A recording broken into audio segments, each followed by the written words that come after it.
Mesdames et messieurs, bonjour et bienvenue dans votre journal hebdomadaire, votre rendez-vous d'actualité chaque semaine.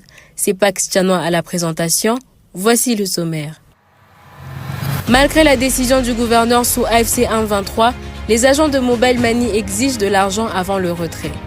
Des jeunes entrepreneurs se mobilisent pour la rentrée scolaire. Pour Caribou Jeunesse Nouvelle, les causeries éducatives sont un pas pour une communauté sans haine et sans violence. À présent, mesdames et messieurs, je vous invite à plonger au cœur de notre journal.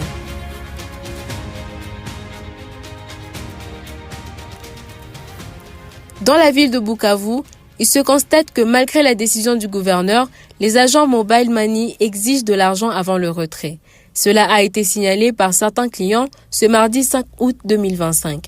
N'est-ce pas Arlette Birindois? Rencontré à ce sujet, un agent d'Airtel Money à Bukavu explique que les problèmes de retrait d'argent est devenu sérieux, pas seulement à Bukavu mais aussi à Goma, car le réseau n'a pas la possibilité d'aller à la banque pour aider les agents à avoir les commandes en cash et en virtuel. Les clients ont l'argent, veut dire que dans leur compte, ils ont l'argent, mais ils n'ont pas où retirer cet argent. Parfois, on fait recours à des provinces où les banques sont opérationnelles. Et en revanche, les gens que nous envoyons là-bas, dans ces provinces non occupées, qui ne sont pas en conflit, parfois nous envoyons des gens pour demander les cash, mais en revanche, c'est maintenant eux qui demandent le remboursement des transports, mais aussi quelque chose pour les temps donc passés ou l'encouragement.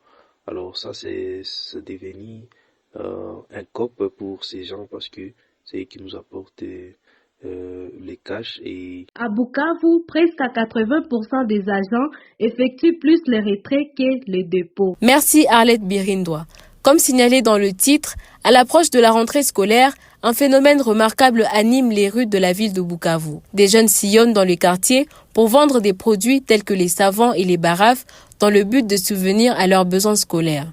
Depuis le mois de juin, ces jeunes entrepreneurs ont trouvé dans la vente ambulante une réponse concrète aux défis économiques auxquels font face leurs familles. Avec des prix accessibles, ils parviennent à générer des revenus pour préparer la rentrée. Les objectifs de ces jeunes sont clairs. Acheter des objets classiques pour l'école, s'habiller, se procurer des uniformes ou encore des fournitures essentielles. Cependant, l'activité n'est pas sans défi. Les gens déplorent les embouteillages fréquents dans la ville qui nuisent à leur mobilité, font tomber leurs marchandises et mettent en danger les piétons. Ils appellent les autorités locales à une meilleure organisation de la circulation et à plus de sécurité dans les zones à forte affluence. Ces initiatives démontrent que les jeunes entrepreneurs, même à petite échelle, peuvent s'habiller, se préparer à la rentrée et couvrir leurs besoins secondaires grâce à leur travail.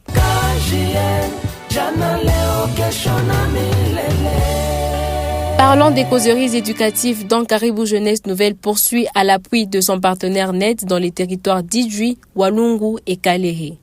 Dans le cadre de son projet Voix profonde des jeunes au Sud Kivu, programme d'information, de sensibilisation et de communication interactive pour la promotion du débat citoyen sur la non-violence, le discours de haine et la bonne gouvernance, l'association Caribou Jeunesse Nouvelle est en train d'organiser une série de formations des membres de ces noyaux sur les origines et les conséquences des violences, ainsi que les mécanismes de prévention et de lutte contre les manipulations, les tribalismes et les discours de haine à Kalehe, à Walungu et à Idjui.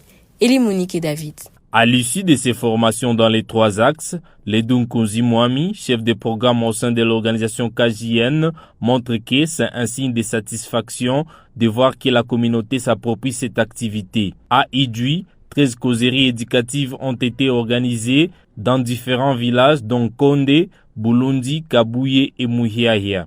Il s'exprime.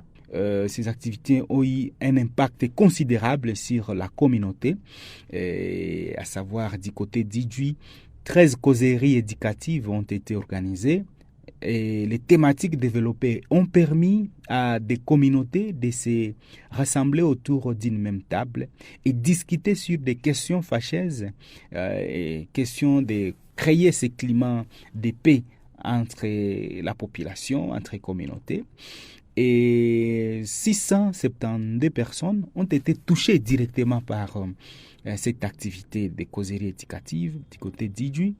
Et 170 jeunes et adolescents ont été touchés, bien entendu, directement. Et s'agissant des forces de ces activités que nous menons à Kalehe, à Idjwi et à Walungu, dans le cadre de ces projets, ces causeries éducatives mises en œuvre ont accentué la culture du débat interactif entre les communautés et ont renforcé les vivre ensemble. Plusieurs recommandations en lien avec ces thèmes ont été formulées par les membres des communautés, dont poursuivre avec ces séances de causeries éducatives, encourager les jeunes à l'école, trouver l'emploi aux jeunes, décourager l'importation des boissons fortement alcoolisées qui sont à la base des dépravations de mœurs dans les territoires, appuyer les jeunes filles et les femmes dans les activités entrepreneuriales afin de réduire les chômages et les antivalaires, etc. Pour ce mois d'août, le Dunkuzimwami a signalé que les causeries éducatives vont se poursuivre jusqu'à la fin de l'année. Il s'est à rappeler que ces activités sont appuyées par la Fondation américaine pour la démocratie, née d'un sigle. Chers auditeurs, auditrices, nous voici à la fin de notre journal hebdomadaire. Pour plus d'informations, consultez notre site web www.kjnasbel.org. Merci et à la prochaine.